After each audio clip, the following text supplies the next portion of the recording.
Kani kediga batisi TV, mat pidang pek yaki kubor baman kasni, belawan rasha pida ka orange Nissan loom sopo near Fire Brigade Shillong, ringkat bat ka eco-friendly enterprise, ki plakot nagbenta ki jingdon kam hakasong, bat kara karong.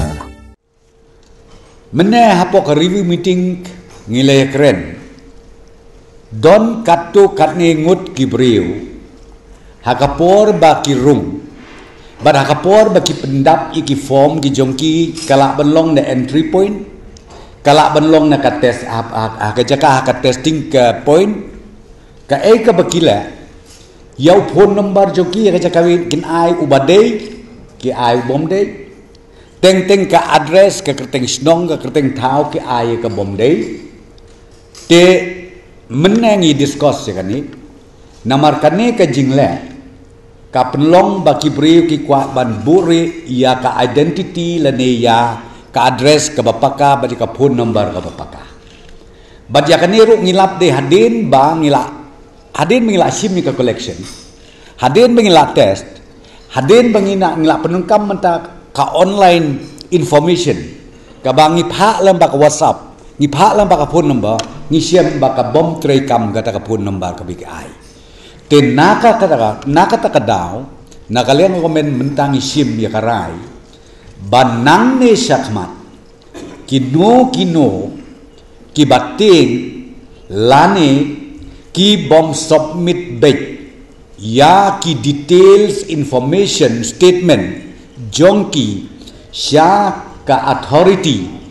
jong government kum bakalong andang ilap ngin sapen sitom yaki kat kum kaan namar ka bapla kolong badon ki jaj Briew ki bakum kita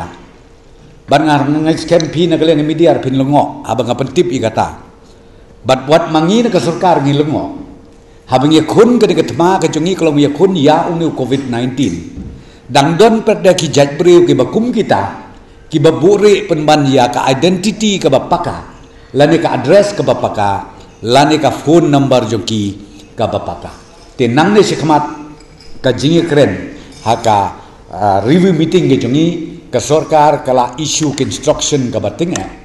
sya ki bor ki bapnya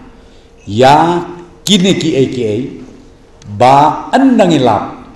ngin sapen sitom yaki kat kum kaan khnang ba kini ki jingle kin num jiasu bat kham tam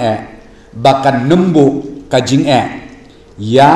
ki officers jongi ya ki health workers jongi ki betray mate bat sngi nakabenta ban ai ya kajing tip marway